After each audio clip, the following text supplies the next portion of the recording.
بسم اللہ الرحمن الرحیم۔ بسم اللہ الرحمن الرحیم۔ السلام علیکم ورحمۃ اللہ وبرکاتہ۔ عزیز طلباء، امید ہے بخیر وعافیت ہوں گے۔ تفسیر جلالین سورۃ المائدہ سبق نمبر 243 کے ساتھ آپ کے سامنے حاضر ہیں۔ عزیز طلباء، آج کا سبق انشاءاللہ فَإِنْ عُثِرَ عَلَىٰ أَنَّهُ مُسْتَحَقًّا سے لے کر آیت نمبر 107 مِنَ الظَّالِمِينَ تک ہوگا۔ تو آئیے عزیز طلباء سبق کی ابتدا کرتے ہیں۔ اعوذ باللہ من الشیطان الرجیم، بسم اللہ الرحمن الرحیم۔ ترجمہ دیکھیے عزیز طلباء، فَإِنْ عُثِرَ عَلَىٰ أَنَّهُمَا اسْتَحَقَّا إِثْمًا فَآخَرَانِ، پس اگر اطلاع ہو جائے، فَإِنْ عُثِرَ پس اگر اطلاع ہو جائے اس بات پر کہ عَلَىٰ أَنَّهُمَا اسْتَحَقَّا إِثْمًا، کہ وہ دونوں گواہ مستحق ہیں گناہ کے۔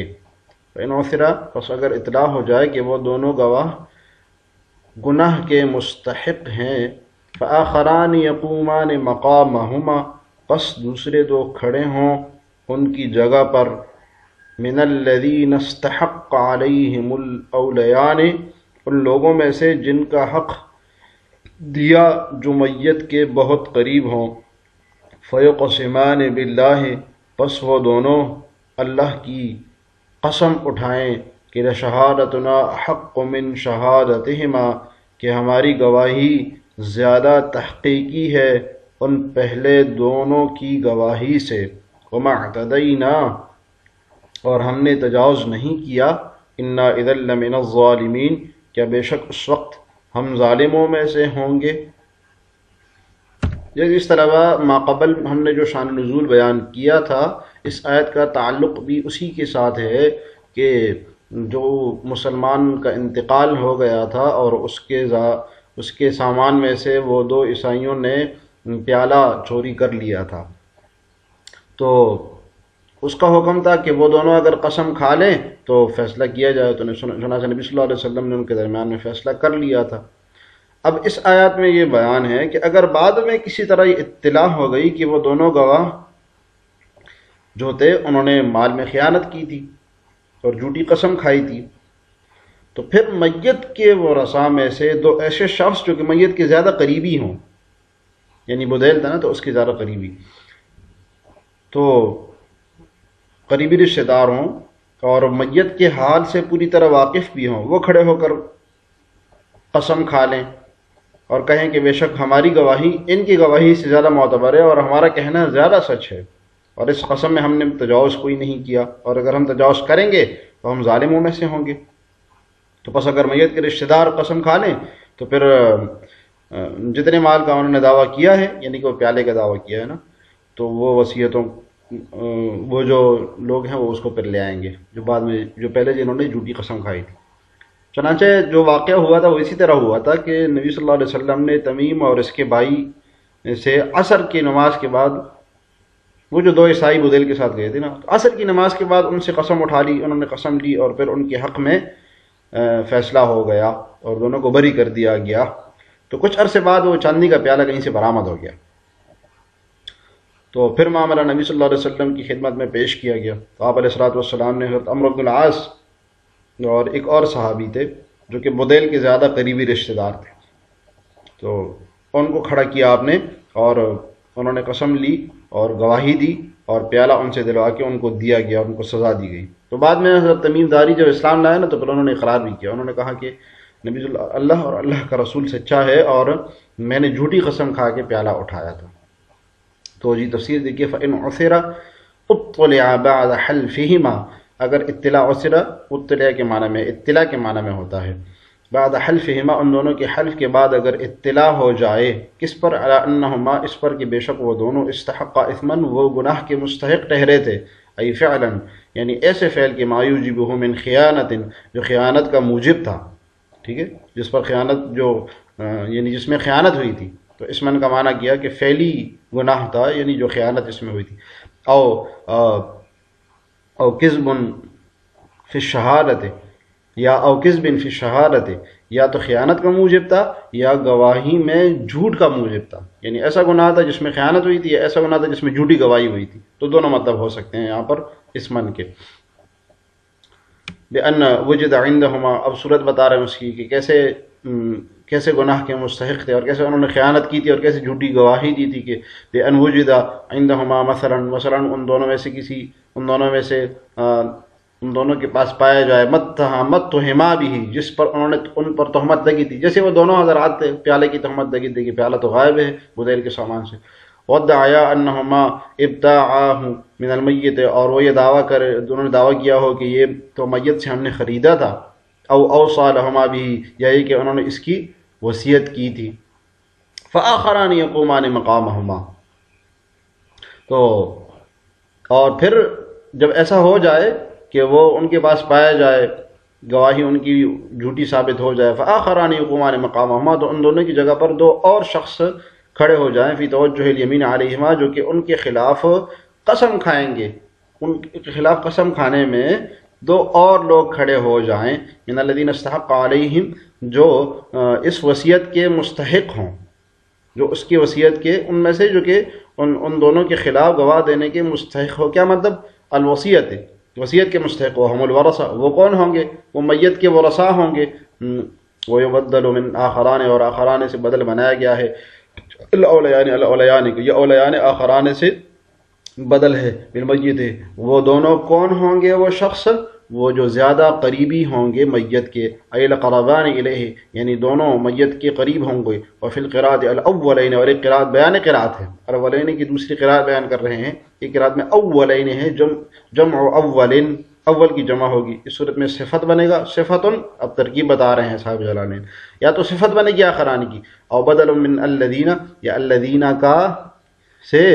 بدل بنے گا، نہیں یہ صفت اور بدل دونوں پر الذین سے بنے گا۔ الاولین کی صورت میں، الاولیان کی صورت میں یہ بدل بنے گا آخران سے، اور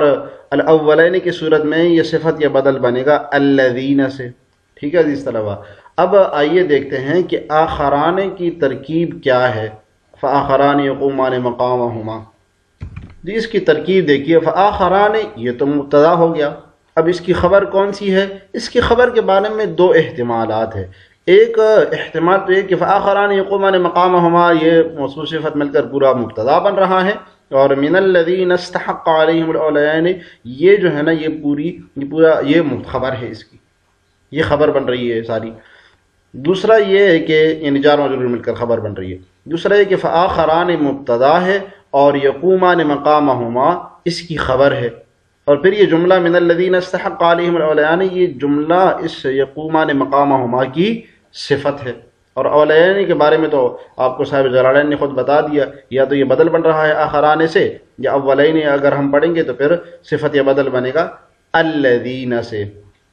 جی فیقسمان یہ کھڑے ہو جائے، پس قسم کھائے باللہ اللہ کی، علی خیانت الشاہدین وہ دونوں گواہوں کی خیانت کے اوپر کے خلاف کہ ان دونوں نے غلط گواہی دی تھی، ویقولون اور یہ کہے لشہادتنا کی یمیننا کہ ہماری قسم ہماری گواہی حق و اصدق زیادہ سچی ہے، زیادہ راہ راست پر ہے، من شہادتہما من یمینہما ان کی گواہی سے، یعنی شہادت سے مراد یہاں پر یمین ہے، چونکہ انہوں نے قسم کھائی تھی نا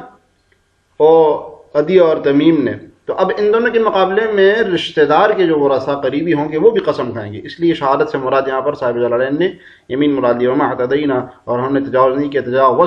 ہم نے تجاوز نہیں کیا الحق فی الیمین قسم کھانے میں ہم نے حق سے تجاوز نہیں کیا، اگر ہم نے ایسا کیا ہوتا انا اذا لمن الظالمین تو ہم اس وقت ظالموں میں سے ہوتے۔ جی المعنى لیشہد المحتضر علی وصیته اثنین او یوصی الیہما من اہل دینہ او غیرہم ان فقدہم لسفر ونحوہ، یہاں سے صاحب جلالین دونوں آیات ہیں، ما قبل میں جو دونوں آیاتیں گزری ہے، یا الذین آمنوا شہادۃ بینکم اور فإن عثر، ان دونوں آیات کا حاصل معنی بتا رہے ہیں۔ المعنی مطلب یہ ہے کہ لیشہد المحتضر علی وصیتہ کہ قریب المرء شخص اپنی وصیت پر دو آدمیوں کو گواہ بنا لے، اثنین او یوصی الیہما من اہل دینہ یعنی کہ اپنی وصیت پر دو آدمیوں کو گواہ بنا لے اپنی ملت میں سے، اہل دین وغیرہم یا دوسروں میں سے، ان فقدہم جو اگر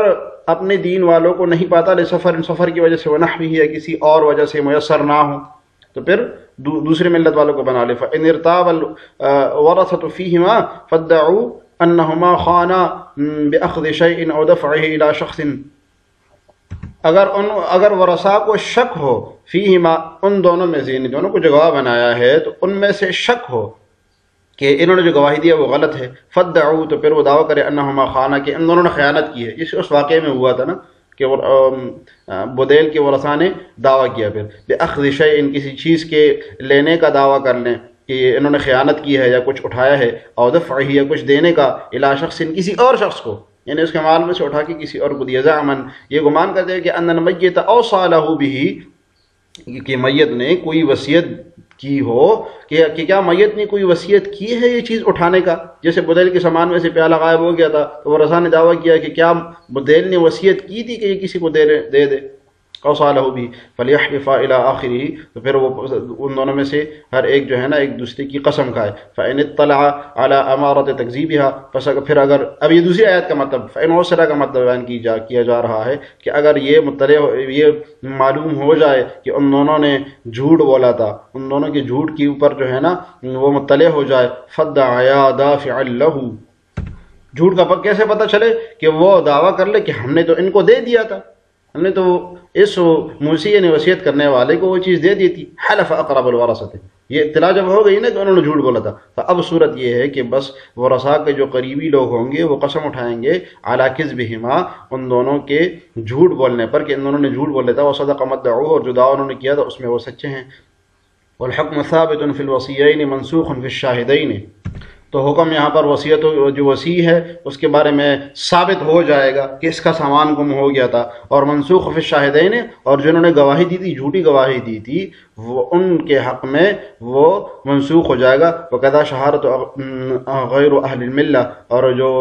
غیر مسلم ہے ان کی شہادت بھی منسوخ ہو جائے گی. واعتبار الصلاۃ العصر للتغلیظ اور عصر کی نماز کے بعد جو نبی صلی اللہ علیہ وسلم جو قرآن میں حکم ہے یہ تغلیظ کے لیے ہے کہ عصر کی نماز کا وقت بہت زیادہ